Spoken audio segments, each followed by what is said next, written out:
Sands Creek, Sands Creek, you're the wisdom that we seek. As snow does fall on mountains tall, we gather at your feet. Sands Creek, Sands Creek, you're the mother of us all.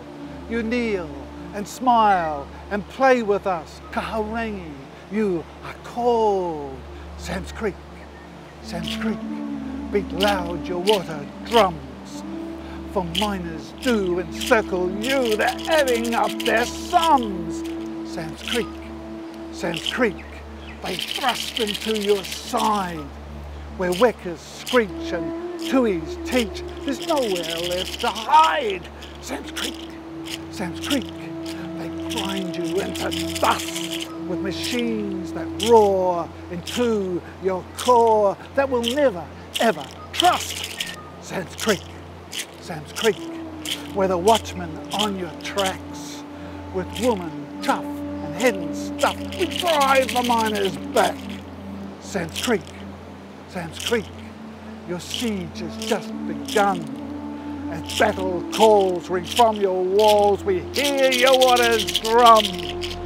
Sands Creek, Sands Creek, you're the mother of us all.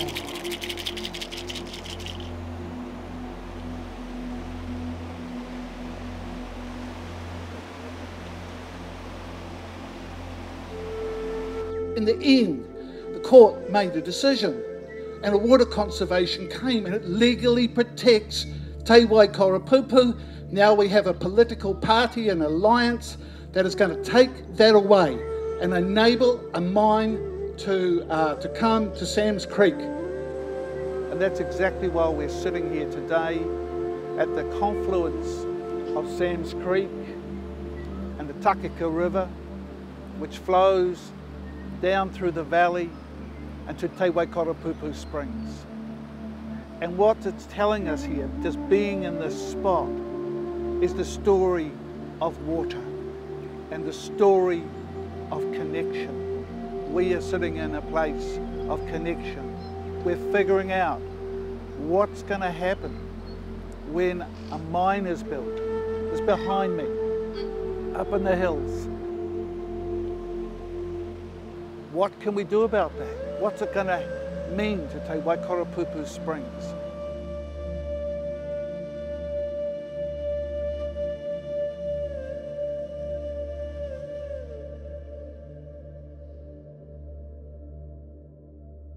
How did you first become involved in Sands Creek campaign?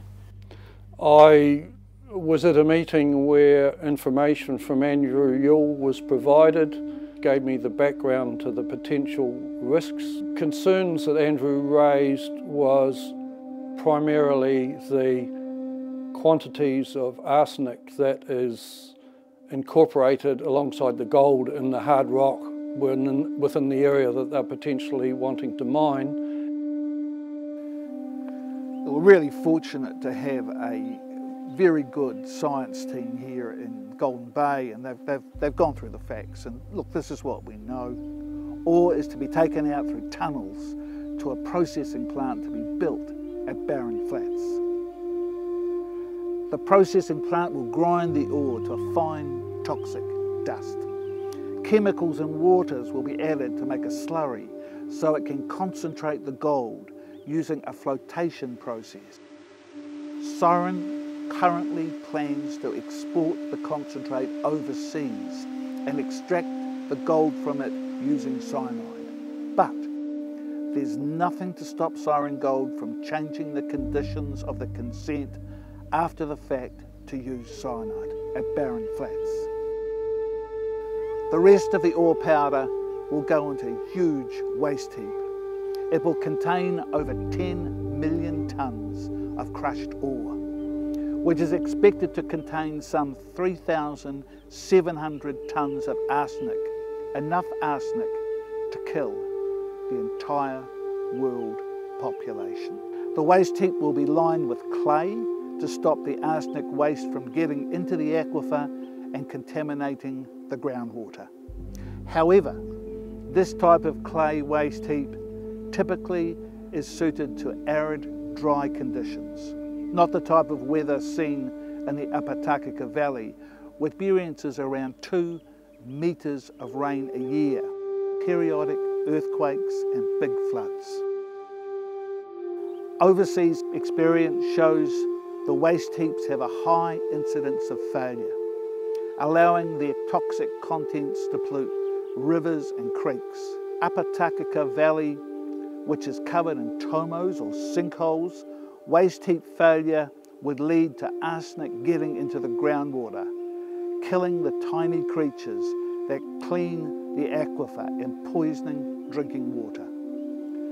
Waste heap failure can happen during the mine operation or after the mine is closed. Either way, once rising arsenic levels are detected in water, it's already too late. Arsenic pollution is an invisible killer.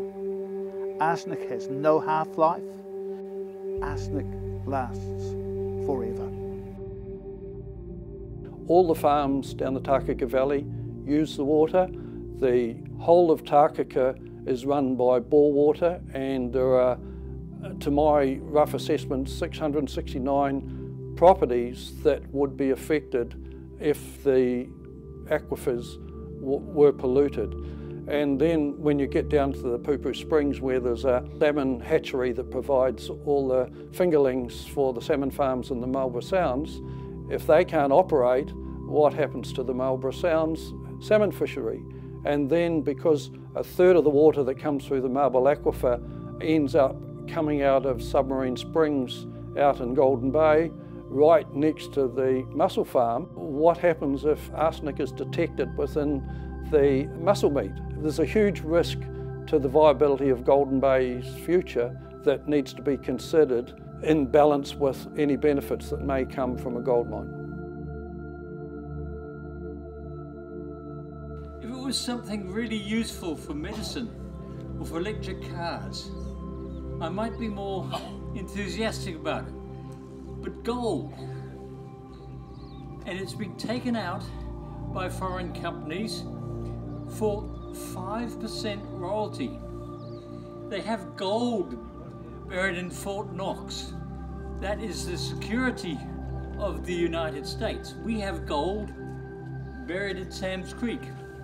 We don't have to guard it. We don't have to spend a fortune on guards. It's there. It's our gold, and it's been taken out of the country, leaving us 5%. But it brings employment, they say. That is bullshit. They bring their own workers with them, and they take their workers away when they leave. True. And they leave us behind the environmental destruction, which can last 100 years or more.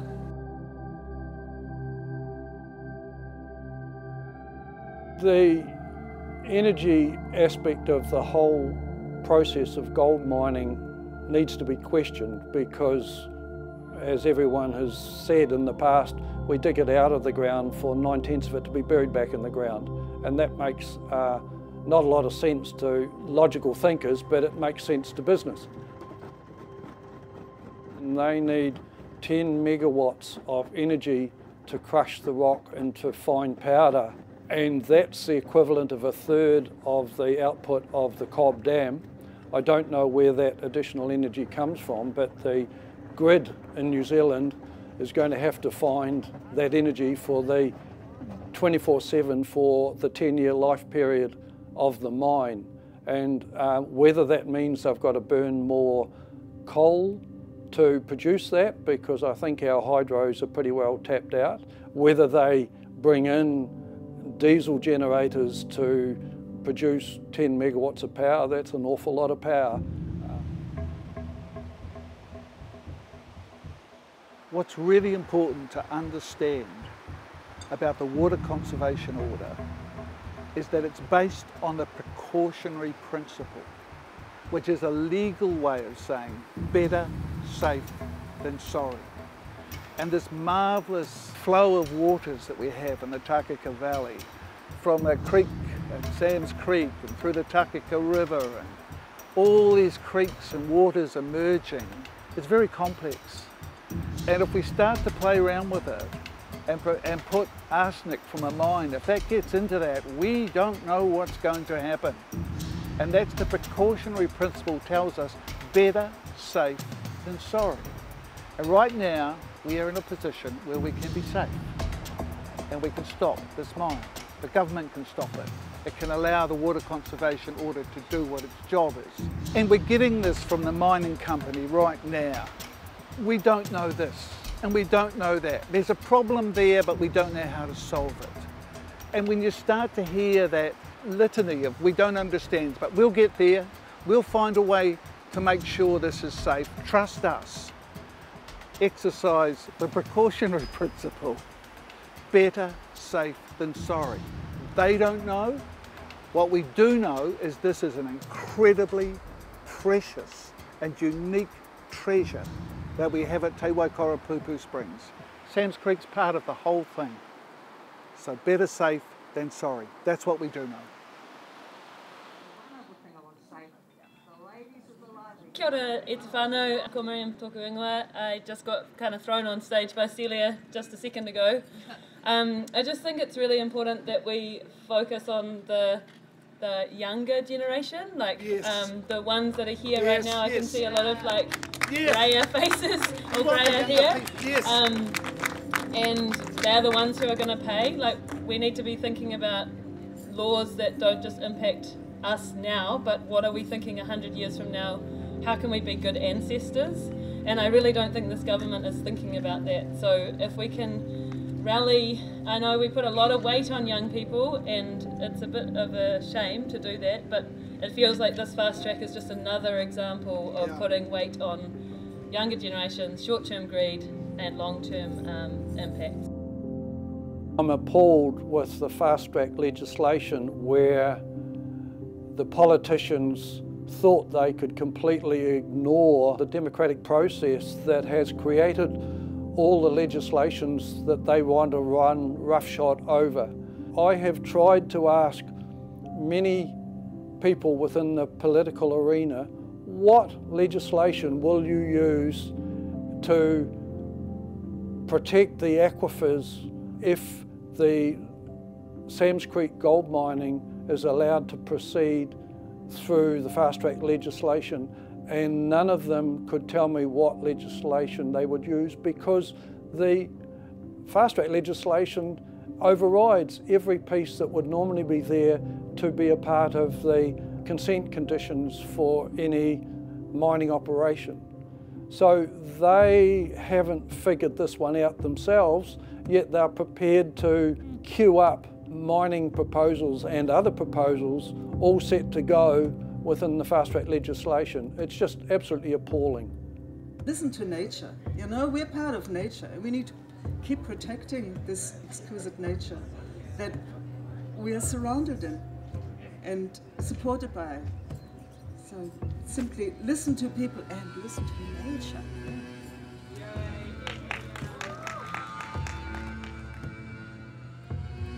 This is Save Our Springs' 4th petition, but this is by far the most urgent one.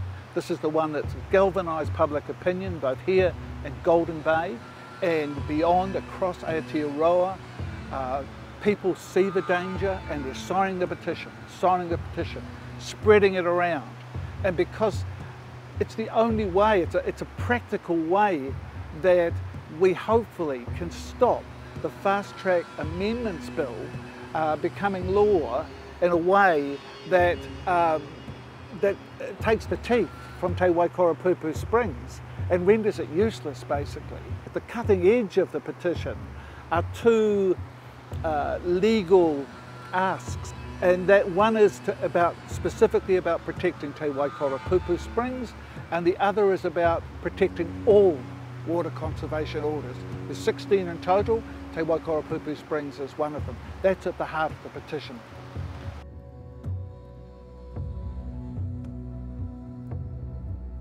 Takaka in Golden Bay has been galvanised by this. I have never seen them swing into action so quickly. The local action began with a local woman who got together with her neighbours and had this vision of walking around a large area of central Takaka Because what we're going to do is go over the pedestrian crossing up here, and then we're going to walk right around the triangle, which Andrew in his article has said is as big as the pile of crap that is left behind by the mine. It would fill up that whole triangular space to 11 metres high, was that the? Yeah. 11, yeah, so it's going to be a shitload of shit. And that was her vision. And so she got her neighbours together, they came to the village green, and there were signs everywhere, and people were animated, they were up on the stage singing, and I just had to get all out of the way, because people wanted to come and express publicly their opposition to this mine. And it was vehement and strong. We need to build a better future, and we need to start right now. Make it greener, make it greener, make it cleaner, make it cleaner, make it last, make it fast, and do it now, now, now. We need to build a better future, and we need to start right now.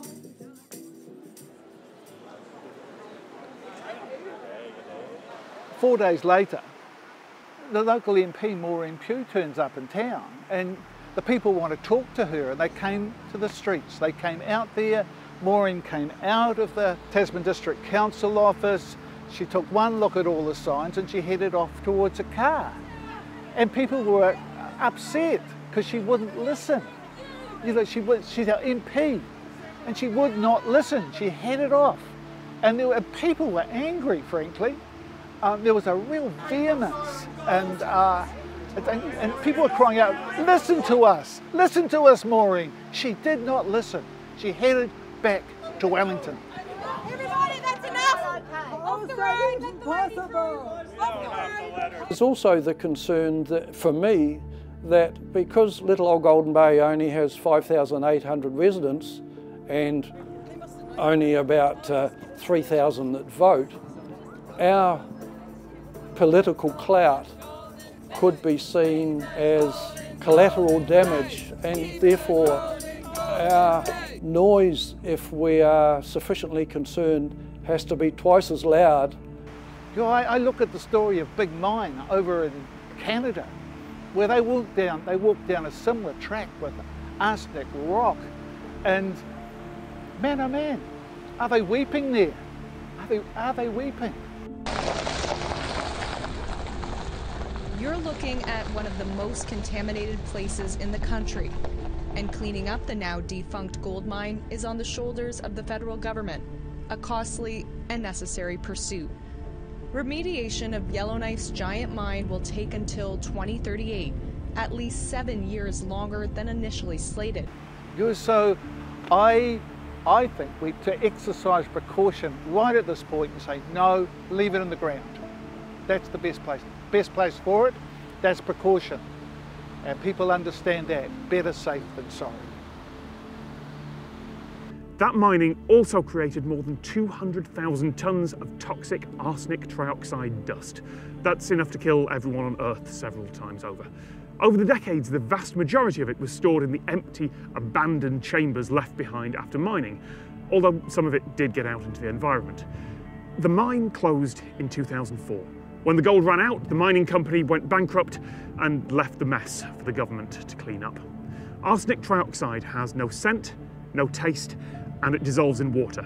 Oh, and we're right next to Yellowknife, the capital of the Northwest Territories, and next to the 10th largest lake in the world. They have signs up around their lakes and rivers saying no swimming, so obviously the arsenic levels in the water got to a point where it was unsafe. In my research, and also being chairman of the local water society for the area I live in, I've been able to find out that firstly, the maximum level of arsenic allowed in a water source to be still remain potable is 10 parts per billion. It's very, very small. The arsenic that could be in fish or shellfish or grain grown in an area is 100 times less but it's still 1 part per million. This is a test case really for this legislation. If they pass this, they can pass anything basically.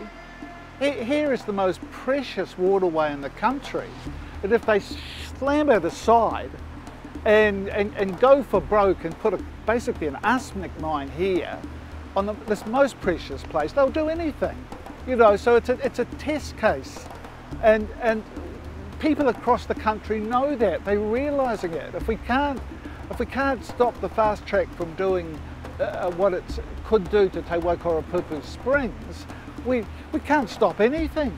The people behind this are going to push and push and push, and nature itself in so many places is going to be threatened. And if we stop it at Te Waikoropupū Springs, then we've got a chance of stopping it in other places. So it's kind of the battleground right now.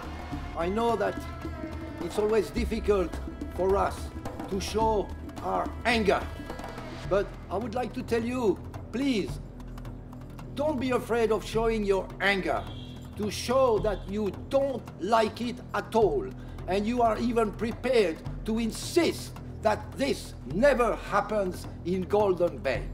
Please don't be afraid. Kiwis, you're the best at rugby, you are the best at hunting, you are the best at fishing, you are the best at doing all these things. Well, do it also for the human race. Yes. Don't be afraid of showing your anger. Brilliant.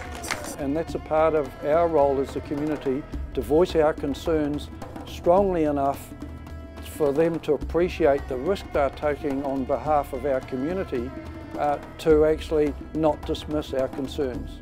The same thing applies to the politicians. I've done my damnedest to get the word out to them that you can't just think that a gold mine at Sam's Creek is the same as a gold mine down at Reefton, because we've got a whole community that relies on the cleanliness of the aquifer for its survival. It doesn't just make the pollution of the waste just go away, because not all gold mines are the same, and they will realise that this gold mine is a particularly difficult gold mine to try and make money out of because of the geology around the area and the aquifers.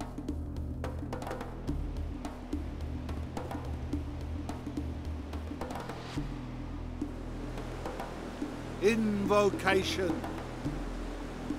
It's at Sam's Creek we make our pledge.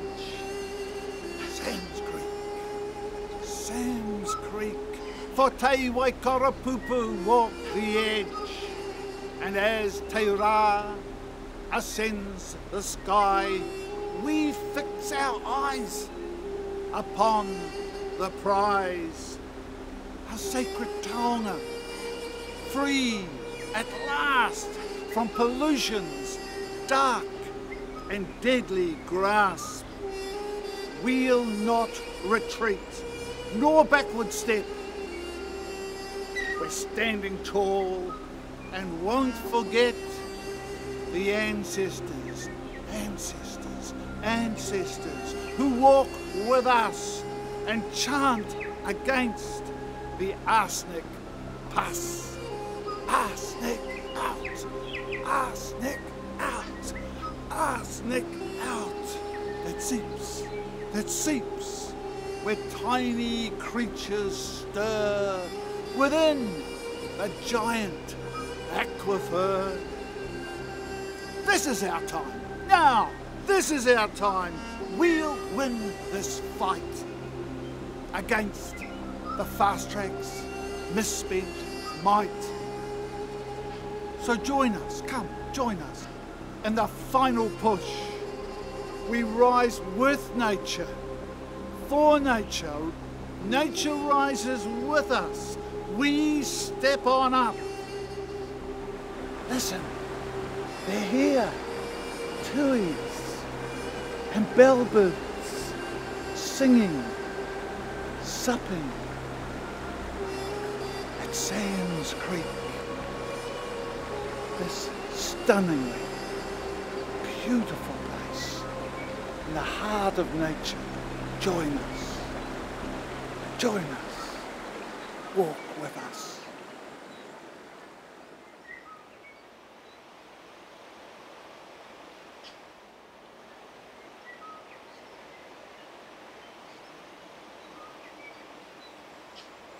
And talking about the precautionary principle, better safe than sorry, I'd like to have a little word to the Australian primarily and the investors who are going to put millions and millions of dollars in developing this mine. And it's a very simple word, better safe than sorry. The opposition to this is strong in New Zealand, and that opposition is going to grow, and it's not going to go away. So you're going to put money into this, be aware. It'll go on, and if you're wise, invest somewhere else.